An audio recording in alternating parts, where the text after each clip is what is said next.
lo que se llama la falacia ludita. Esto en un libro de Hastings ya lo trataba allá a mediados de la década del 50, en un libro que se llama La economía en una lección. Hay un artículo que se llama El odio a la máquina. Ahora yo les hago una pregunta. Si en el año 1810 vivían 1.000 millones de personas en el planeta Tierra, si la tecnología, que es lo que ha caracterizado el progreso tecnológico en los últimos 200 años, genera desempleo y hoy hay 7.250 millones de personas en el planeta Tierra, ¿alguien se puso a pensar que si fuera cierto lo que dicen los luditas, hoy la tasa de desempleo sería 85%? Lo cual nadie lo piensa porque es una pelotudez del tamaño de una casa. Es decir, digo, ni siquiera tienen un orden de magnitudes. O sea, la verdad que el desprecio por los datos es exasperante. Dice que aquellos que han tenido la posibilidad de conocer a Milton Friedman, dice que cuando iban los estudiantes de otros países, o sea, dice que los volvía locos con los datos. O sea, decía, ¿usted de dónde? ¿De tal lugar? Ah, sí, bueno, entonces dígame cuánto es la inflación en su lugar. Le empezaba a preguntar todo, le decía, ¿de dónde sacó los datos? O sea, el tipo era un fanático con los datos, una obsesión que heredó de su profesor de econometría, Homer Jones. Entonces siempre, primero los datos. O sea, antes de hacer alguna referencia como esa, por favor, digamos, uno tiene que chequear los datos. Pero claro, en el mundo romántico socialista los datos no cuentan. El de los keynesianos tampoco. Entonces ahora estamos en condiciones de ver la cuarta institución del capitalismo, que es la división del trabajo, y que esta también está ligada con la cooperación social, y esto es sumamente importante. Si hay algo que me tiene absolutamente fastidioso con los rojos, y la verdad que es muy fastidioso, casi que en alguna parte de mi cuerpo se llegaría al suelo y la podría patear. Entonces, estoy tratando de mantener la compostura como era.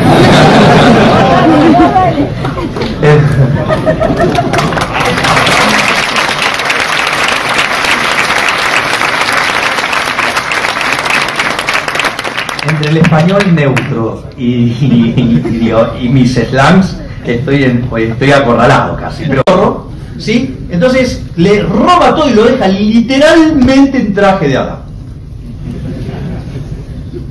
Entonces, o sea, la pregunta es, a los 15 minutos, ¿va a retornar el chorro diciendo, mira, me equivoqué, tomá, te devuelvo algo? No, ni a palos.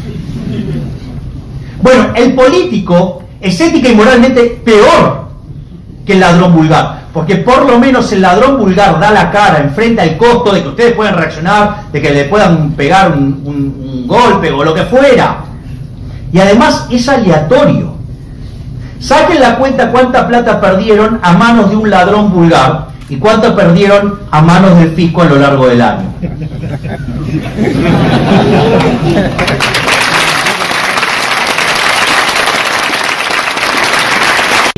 El precio en el mercado negro, como corren un montón de riesgos y tienen un montón de problemas, suele ser más alto que en el mercado blanco, por decirlo de alguna manera. Miren lo loco que será la presión fiscal en Argentina, que los que están en el mercado negro salen más barato. No, ustedes se ríen, pero es real.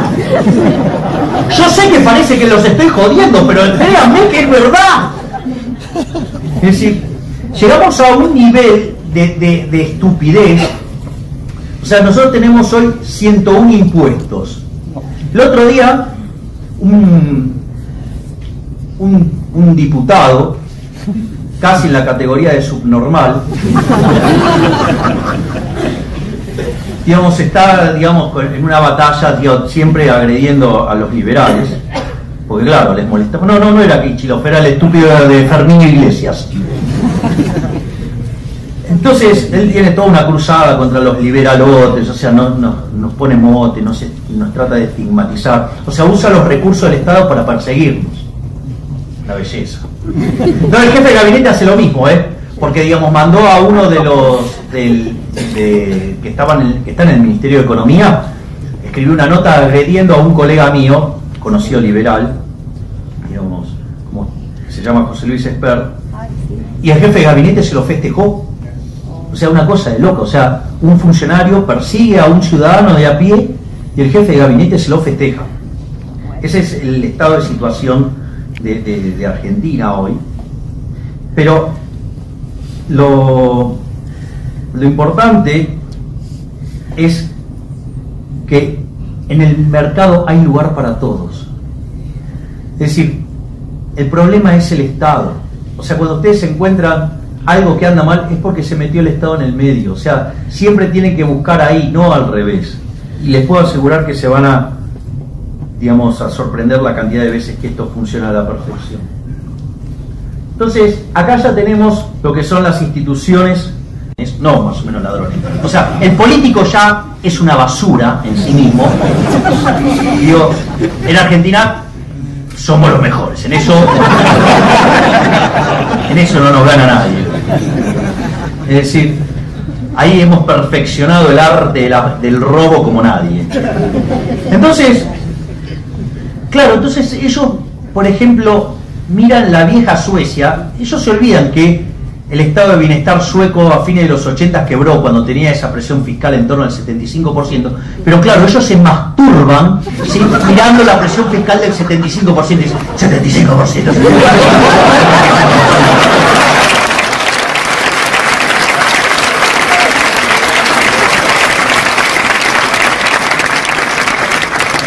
Entonces nunca se enteraron que como quebraron, empezaron a hacer reformas pro mercado y hoy, por ejemplo, la presión fiscal en Suecia es 40%. La presión fiscal para el que está en blanco en Argentina es 70%. Digo, para que se den más o menos una idea. Digo, aparte de los 101 impuestos, tenemos 69.000 regulaciones. Es más, yo siempre cuento el caso de un amigo mío que tiene un frigorífico. Entonces, por ejemplo, él me contaba que, por ejemplo, en la época que existía el muro de la vergüenza, para pasar de la Alemania capitalista a la oscura, había que tener 4 permisos. Y él tiene que, para pasar, digamos, 7 cuadras, o sea, 700 metros, desde la capital federal a donde tiene el frigorífico, a la provincia de Buenos Aires, necesita 22. 22. O sea, esos son todos kioscos. Y hasta ahora la anécdota esta quedaba hasta acá. Pero ahora tengo una parte nueva de la anécdota que es fabulosa. Sucede que uno de los choferes que hacen estos traslados de los alimentos es robado. ¿Qué es lo que hizo el chofer? Se abrazó a la carpeta. Sí, se abrazó a la carpeta con los permisos. Es decir, no le importó que se llevaran el camión, el contenido, nada. Se abrazó a la carpeta. ¿Por qué? Porque ustedes a la semana de repente van a poder volver a hacerse de alguna camioneta y van a poder seguir trabajando. En cambio, si se quedan sin los permisos, están medio año parados. Y encima tienen que estar adornando a todo el mundo cuando no tienen generación. O sea, entonces es impresionante. Miren cómo, digamos, responde el mercado. El tipo se agarró a la carpeta. Es tremendo. O sea, digo, porque entonces uno mira la presión fiscal, es obscena, pero las regulaciones son peores, parece. Es decir, entonces veamos cómo están, digamos, los nórdicos. A ver, Dinamarca, 3 en Doing Business, 8 Noruega, 10 Suecia, Argentina 144. Victoria Donda, LTA, te diría Maradona. Con un previo de...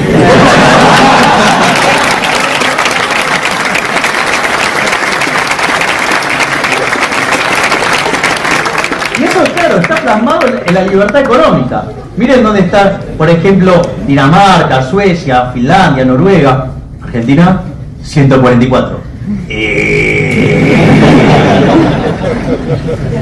No solo eso, ¿no? Porque cuando ustedes hablan, por ejemplo, de las regulaciones del mercado laboral, o sea, en ningún lugar del mundo existe el delirio que existe en Argentina en el mercado laboral. Con ese verso de los derechos, cada 100 pesos que recibe un empleado en el bolsillo, el empleador paga 165.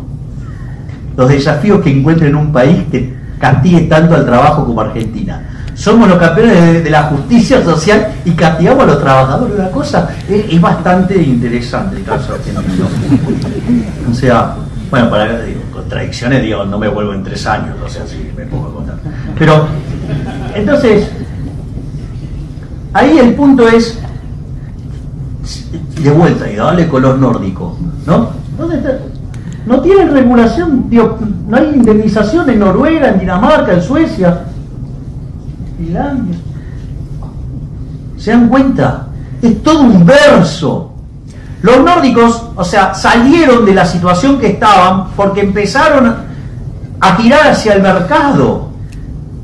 Es más, yo una de las cosas que le planteé a esta señora, porque Dios está casada ahora, le dije, es más, si vos llegaras a saber cómo funciona la educación, te vas corriendo. ¿Por qué? Porque funciona con vouchers.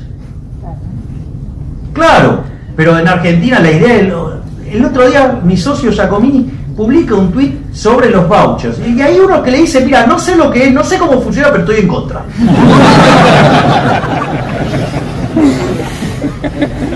Bueno, claro, ustedes creen que esto es el caso de un idiota en Twitter. No, es la postura, digamos, de la Universidad de Buenos Aires también.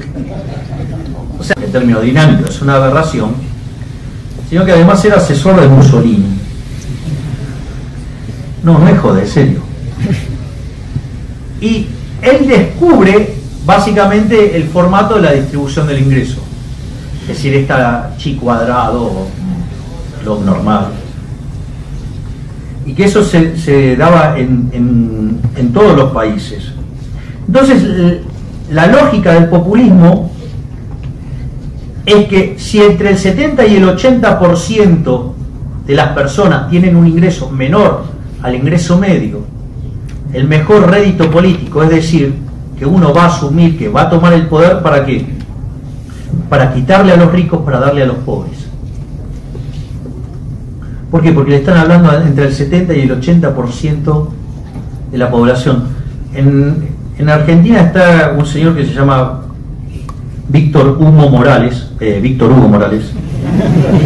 también conocido como el relator del relato, también conocido como el progre que tiene un departamento enfrente al Metropolitan de Nueva York, el mismo que tiene, digamos, una ubicación de lujo en el Metropolitan de Nueva York. No me lo contaron porque yo lo vi. La diferencia es que, digamos, yo al Met me fui con la guita mía. Pero, al margen de eso, bueno, él también podría decir que de él. La mía también.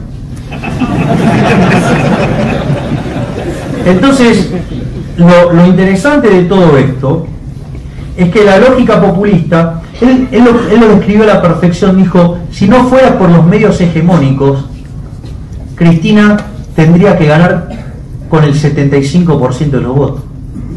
Más claro, echarle agua. Es decir, sabían bien lo que estaban haciendo. Eso de fragmentar la sociedad, ¿sí? Y hablar de la redistribución del ingreso. Claramente le estaban apuntando al 70, 75, 80% de la población. Entonces, si el relato calaba bien, es una máquina electoral que no puede perder nunca. Fíjense esto, de hecho, hay mucha gente que en Argentina dice, no, bueno, pero durante el kirchnerismo estábamos mejor. Y claro, obvio. Entonces yo les hago un ejemplo. Supongan que ustedes tienen un departamento.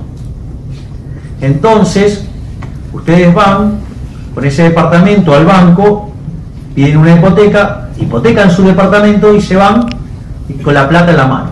Y usan esa plata para irse a divertirse por Europa. Y se van hasta que las velas no ardan. Y ustedes la terminan pasando fenómeno. En el medio obviamente se quedaron sin laburo, fueron pagando la cuota, todo, pero en un momento se quedaron ¿qué? Sin plata. Cuando vuelven no tienen trabajo, no tienen plata, ¿qué va a pasar? No van a poder pagarle al banco. Cuando no le puedan pagar al banco, ¿qué va a hacer el banco? Les va a ejecutar la hipoteca. Digo, habría que ser muy estúpido para darse cuenta, sí, antes estábamos mejor. Sí, claro, te estabas comiendo el capital. Si te comes el capital, lo que te va a pasar es eso. Es decir, te quedaste sin trabajo y ahora no tenés con qué pagar la cuenta y te vas a quedar en la calle. El caso del populismo es peor todavía, porque ustedes, si se mandan esa macana, de última, nadie los obligó, lo hicieron voluntariamente, y la vida, parte de la vida es equivocarse. Por eso los austríacos decimos que el mercado es un proceso de descubrimiento. ¿Vieron, digamos, las curvas de oferta y demanda para el neoclásico? ¡Pum! ¡Pam! ¡Pam! Y le pega el equilibrio. Nosotros no, digamos, estamos buscando, digamos, y vamos descubriendo, en un momento llegamos. Seguramente para el momento que llegamos, digamos, ya pasó algo en el medio y ya cambiaron las condiciones y están todo el tiempo así. Pero el punto radica en que por lo menos ustedes lo hicieron con su propia voluntad y usaron los propios recursos. Ahora imagínense el caso donde ustedes entregaron su departamento a la hipoteca y el que se dejó a Europa fue otro. ¿Cómo van a estar recontracalientes? O sea, ¿qué redistribución del ingreso? Es decir, me estás robando. ¿Sí? Digo, eso es lo que tienen que entender, es un robo. Es decir, y encima, el que vivió la vida loca, digo, claro, no internaliza el costo, porque aparte no hay nada más fácil que ser generoso con la guita ajena. Rothbard decía, es increíble el nivel de generosidad que puede mostrar una persona cuando la cuenta la paga otro. O como yo dije en un programa de televisión, con el culo ajeno somos todos putos.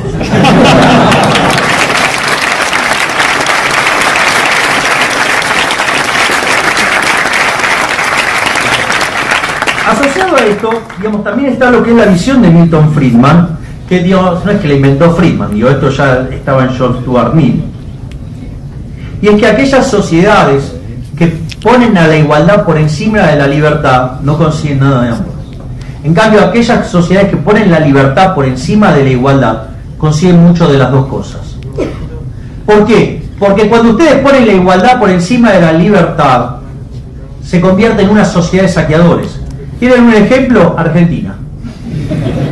Argentina, PBI per cápita más alto en 1895 con las ideas de Alberdi, después de ser un país de bárbaros. Durante los primeros 30, 40 años del siglo XX, oscilando entre el quinto puesto, arriba, un poco abajo, arriba, pero siempre ahí, hasta que llegó el experimento populista salvaje. Hoy Argentina es número 60 en el ranking de PBI per cápita. Y si sigue así, me temo que mis hijos envidiarán el bienestar de Somalia, dice un amigo mío. Entonces, acá lo que importa es el tema, la igualdad que propone el liberalismo es la igualdad ante la ley. Es decir, no hay nada más salvaje que tratar de imponer la igualdad de resultados, porque todos somos naturalmente distintos, y si quisiéramos que todos seamos iguales, digamos, primero que sería un mundo inmundo. ¿Sí? Todos iguales, imagínense una cosa, digamos, gris, uniforme, asquerosa, ¿sí? O sea, sin creatividad, o sea, entonces, pero además es profundamente salvaje, porque entonces si la estatura promedio es 1,70, bueno, entonces todo, como no puedo hacer más alto a los que son petizos, entonces le tengo que cortar la pierna a los otros.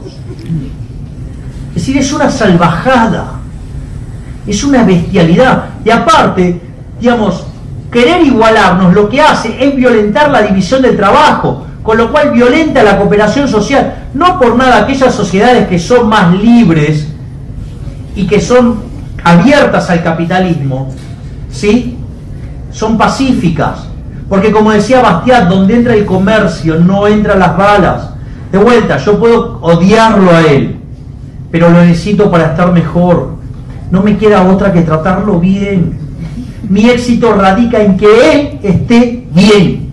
Entonces eso es un sistema que promueve la paz. En cambio, digo, ¿cómo son los socialistas? Son todos resentidos. Creen que tienen derechos. Claro, si total la cuenta la paga otro. Yo tengo derecho a esto, tengo derecho... No tenés derecho a nada, porque alguien lo tiene que pagar. Solamente hay 3 derechos. El derecho a la vida, el derecho a la propiedad, ¿sí?, que es ser dueño del fruto de su trabajo, y el derecho a la libertad. Cualquier otro derecho implica que alguien lo tiene que pagar. Y si alguien lo tiene que pagar, digamos, no es que, digamos, estamos yendo por la caridad. porque la caridad no es a punta de pistola. Si tengo que meter al Estado en el medio, eso es un robo. Entonces, es un sistema que promueve la envidia, el odio, el resentimiento, el trato desigual frente a la ley. Digo, el mejor ejemplo tiene que ver, la redistribución de ingresos y los impuestos progresivos. Es decir, cuanto ustedes más exitosos sean en el capitalismo, porque mejor trabajan por el bienestar de la sociedad y tienen mayores ganancias, ¿qué dicen los socialistas? Que hay que cobrarles más impuestos, pero impuestos que además son más grandes proporcionalmente, es decir, implica un trato desigual frente a la ley. O sea, no solo digamos que es un robo, sino que además implica tratar de manera distinta a la gente frente a la ley. Es una locura, es decir, alguien está a favor de tratar desigualmente frente a la ley a la gente, pero es un disparate. Nadie en su sano juicio puede sostener esto si entendiera verdaderamente los valores morales del socialismo. Entonces, muchachos, ustedes están frente a dos conjuntos de valores. ¿Ustedes qué tienen? Los valores del capitalismo. ¿Los valores del capitalismo qué son? Sus instituciones, o sea, la propiedad privada, ¿sí? Los mercados libres, o sea, poco Estado, la competencia, ¿sí? La libre entrada y salida, la cooperación social, la división del trabajo, el ahorro, el esfuerzo, ¿sí? Digamos, servir al prójimo con bienes de mejor calidad a un mejor precio, ¿sí? O alternativamente, para pensarlo de otra manera, el respeto irrestricto por el proyecto de vida del prójimo. Eso es el capitalismo. ¿Y qué hay del otro lado? La envidia, el odio, el resentimiento, el robo, ¿sí? El trato desigual frente a la ley y sobre todo el asesinato, porque ese sistema de mierda, ¿sí? Solamente fue aplicado por la violencia y se cargó con la vida de más de 100 millones de seres humanos. Y como si todo esto fuera poco, somos superiores estéticamente.